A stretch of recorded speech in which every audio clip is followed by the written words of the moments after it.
Hello viewers, it's Peter Elgar here again. Mostly the old film bloke, though I do have a bit of digital. I'm going to do a few lens reviews for my channel. Hopefully you'll find them interesting. These are ones that I've been donated to. I'll start off with this one, which a lady gave me since her dad died, and she gave me some other stuff as well. This is a Sigma, and it's a wide angle zoom, 21 to 35 millimeter, maximum aperture 3.5, and goes down to 4.2 as you zoom out, with a KPR mount, which means PENTAX Bayonet. Posh little box, look, inside, posh little case. There was a instruction book, guarantee card, all mint condition. I don't think the poor gent had time to use it before he died, but anyway, it's gone to a good home and the lady knows that I appreciate it. Inside, it's all wrapped up nicely. Here's the posh case. I must admit, I don't use the case a great deal. I stick the lens in a pocket or keep it on the camera. But this is the lens hood. It's all separately wrapped, so we'll take that out. Like that. And this is the actual lens. It's got a huge lens cap on the front. It clips off. I put my name and address in it, like I tell you before, in case you lose your lens cap. Name and address in all the lens caps. Look, there's a sticky label. There's the huge front element, multi-coated, Sigma Zoom Gamma, I think Mark II. Now, I don't know what happens there with different mark, if it's Mark 1 or Mark II, but that says Mark II on there. It's 77 millimeters across for putting filters on the front. I did have a 77 millimeter filter that included with it. It was a UV filter.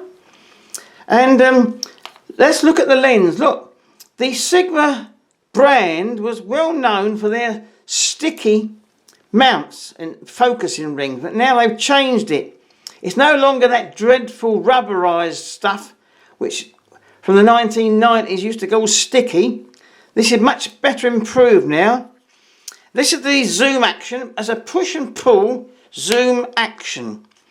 So you can go to 35 millimeter here, and as you pull it out, it goes to 21 millimeters here. Now these lines are for a depth of field scale to enable you to see the zone of sharp focus you've got from any distance that you focus on. So if you're focused on 10 feet, which is in green, meters are in white, and you're using f8, you follow f8 to here, and it goes up to here, look, 1.3 meters perhaps, and f8 this side, it goes up to infinity. So you get loads of depth of field. I never use the depth of field scales.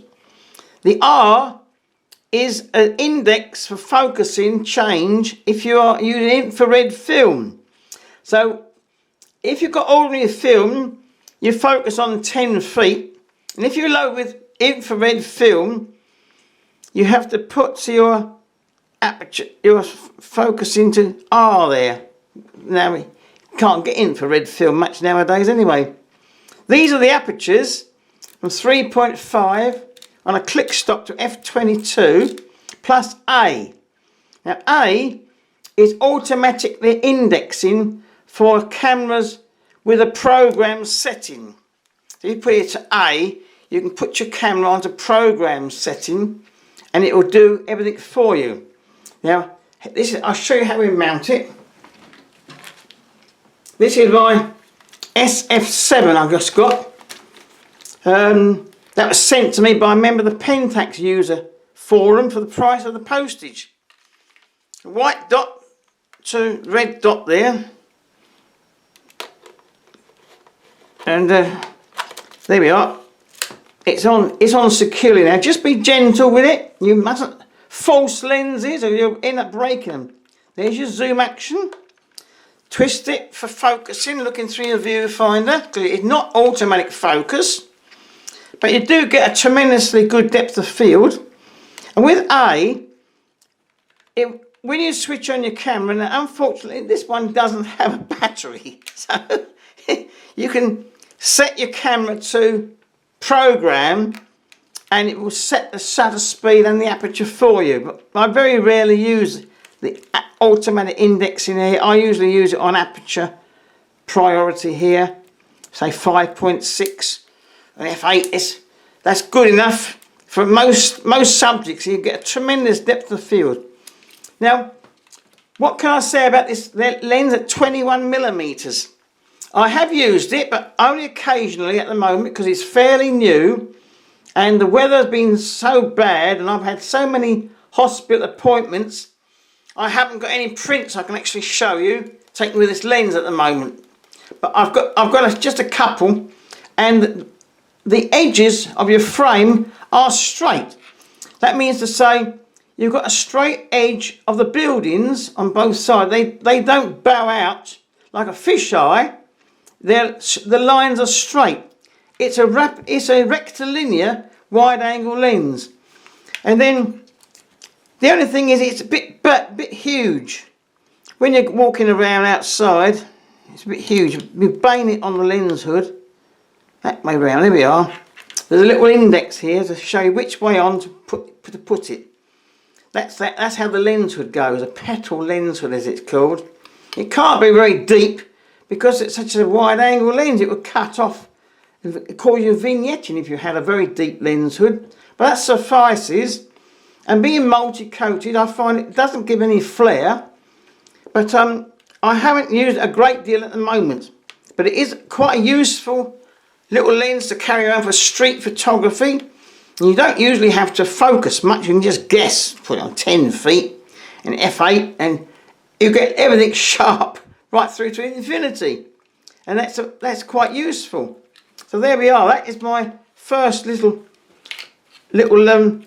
lens review. Very well made, all metal mount, nothing wrong with it, and I'm very grateful to the lady for giving it to me.